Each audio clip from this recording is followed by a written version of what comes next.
आहात सगळ्यांचं आपल्या चॅनलवरती खूप मनापासून स्वागत। आणि आज आपण एक निराळी रेसिपी बघतोय आणि मस्त चमचमीत आणि क्रीमी अशी आपण बनवूया फिश करी। माझ्या घरी अशा प्रकारे बनलेली फिश करी सगळ्यांना खूप आवडते आणि म्हणून मला ही रेसिपी तुमच्याबरोबर शेअर करावीशी वाटली। आय होप तुम्हाला पण ही रेसिपी आवडेल। तर बनवायला सुरुवात करूयात आपण मस्त चमचमीत रसरशीत आणि क्रीमी फिश करी। इथे मी फिश फिले वापरला आहे, म्हणजे बोनलेस फिश वापरला। तर फिश करी बनवण्यासाठी आधी फिश मॅरिनेट करून घ्यायचा आहे। फिश एकदम स्वच्छ आहे तरी पण एकदा मीठ लावून व्यवस्थित धुवून घेते। पण जर का फिश मार्केटमधनं फिश खरेदी केला असेल तर 3-4दा पाण्यातनं धुवून मगच तो वापरायचा। आणि ही टिप माझ्या एका बंगाली मैत्रिणीने दिली आहे बरं का। तिच्या मते असं केल्याने फिशचा वास कमी होतो। इथे मी 1 इंच आलं घेतलंय आणि त्यातलं थोडंसं आलं बाजूला ठेवते गार्निशिंग साठी आणि उरलेलं आलं लसणाबरोबर कुटून घेते।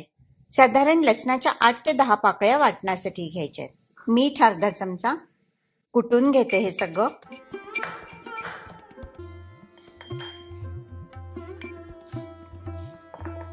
वाटण तयार आहे आणि ह्याच्यामध्ये थोडंसं तेल घालते म्हणजे आलं लसूण काळं पडत नाही।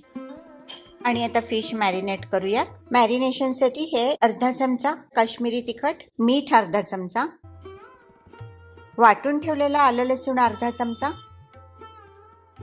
पाव चमचा हळद आणि हे आहे 1 टेबलस्पून क्रीम। हे मॅरिनेट फिशला सगळीकडनं व्यवस्थित लावून घ्यायचंय। अर्धा ते 1 तास फिश असा मॅरिनेट करून ठेवला की त्याच्यामध्ये मसाल्याचे सगळे फ्लेवर्स छान मुरतात। आणि आता हा फिश बाकी तयारी होईपर्यंत फ्रीज मध्ये ठेवते। आणि आता फिश करी बरोबर खायला मऊ मोकळा सुगंधी भात कसा बनवायचा ते बघूयात। त्यासाठी साधारण पाऊण वाटी अखंड बासमती तांदूळ घेतलाय। भात चिकट पण होता कामा नये आणि टचटचीत पण राहता कामा नये। त्यासाठी तांदूळ 2 पाण्यातनं स्वच्छ धुवून घ्यायचे। तांदूळ धुवून झालेले आहेत आणि जेवढा तांदूळ घेतलाय त्याच्या दुप्पट घालायचंय पाणी। भात मऊ मोकळा होण्यासाठी घालतीये थोडंसं तूप, तेल घातलं तरी चालू शकतं। आणि थोडंसं मीठ घालून कमीत कमी 15 मिनिटं ते अर्धा तास तरी तांदूळ भिजले पाहिजेत। आता तांदूळ भिजतायत, फिश मुरतोय, तोवर करूयात ग्रेव्हीची तयारी। तर ग्रेव्ही बनवण्यासाठी मी घेतले 3 मीडियम साईज कांदे, वजनाने 125 ग्रॅम आहेत। आणि कांदे बारीक कापून घ्यायचे। तर असा कापल्यानंतर कांदा 1 वाटी झालाय आणि बारीक चिरलेला टोमॅटो पण तेवढाच घ्यायचाय, म्हणजे 1 वाटी वजनाने 125 ग्रॅम।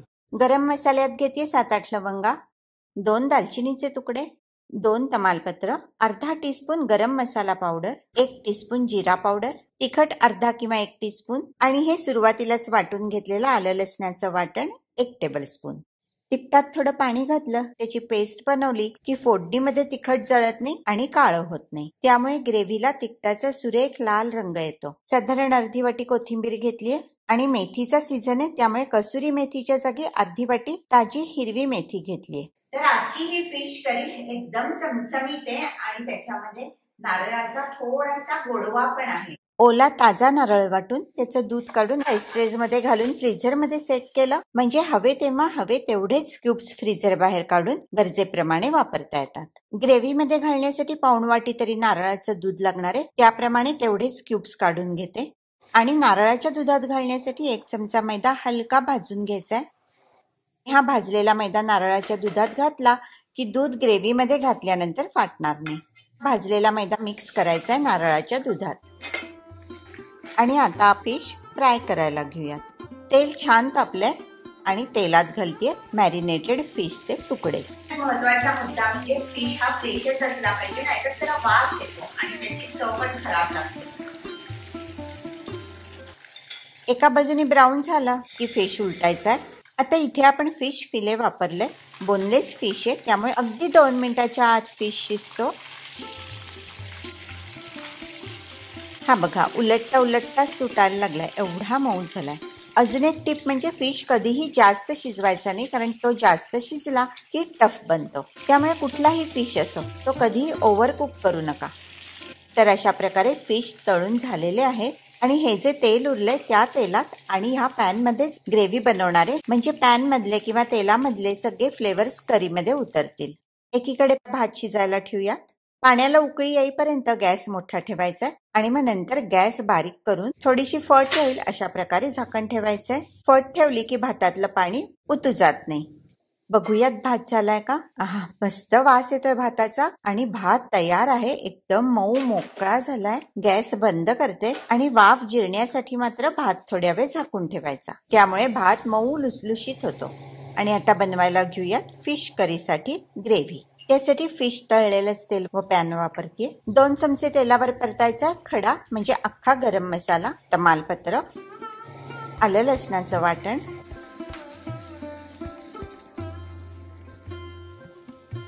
बारीक चिरलेला कांदा,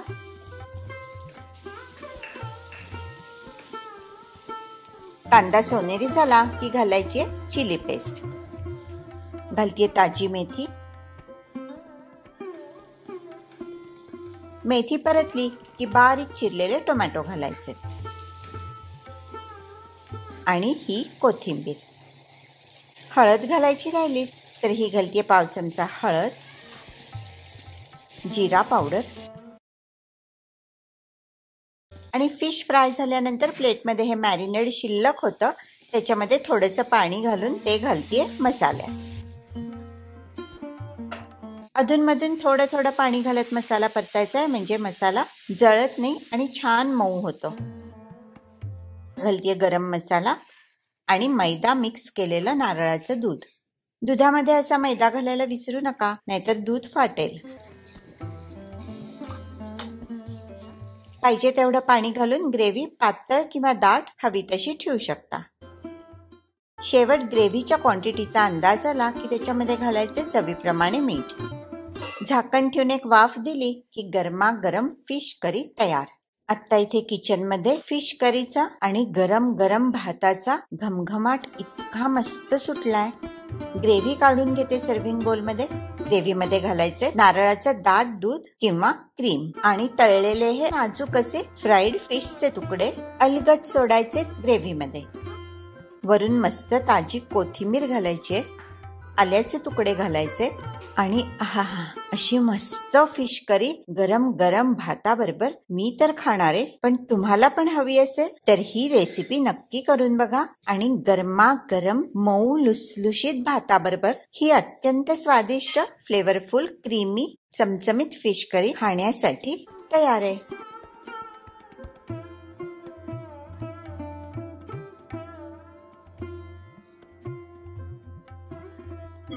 इतकी मस्त दिसतीये ही फिश करी आणि राईस आणि वास पण इतका छान सुटलाय. मी आता थोडीशी टेस्ट करणार आहे आणि तुम्हाला सांगते की कशी झालीये. वाव, फिश इतका मस्त एकदम सॉफ्ट झालाय, छान तुटतोय. थोडस लिंबू, थोडस पिळणार आहे लिंबू आणि एकदम मस्त, खूप सुंदर झालाय फिश. तुम्ही ही रेसिपी नक्की बनवून बघा. कशी झाली मला सांगा. रेसिपी आवडली असेल तर लाईक करायला विसरू नका. चॅनल शेअर आणि सबस्क्राईब करा. हा व्हिडिओ ही रेसिपी बघितल्याबद्दल सगळ्यांचं मनापासून धन्यवाद आणि पुन्हा आपण भेटूया अशाच एका मस्त चमचमीत रेसिपीसह. तोपर्यंत गुड बाय.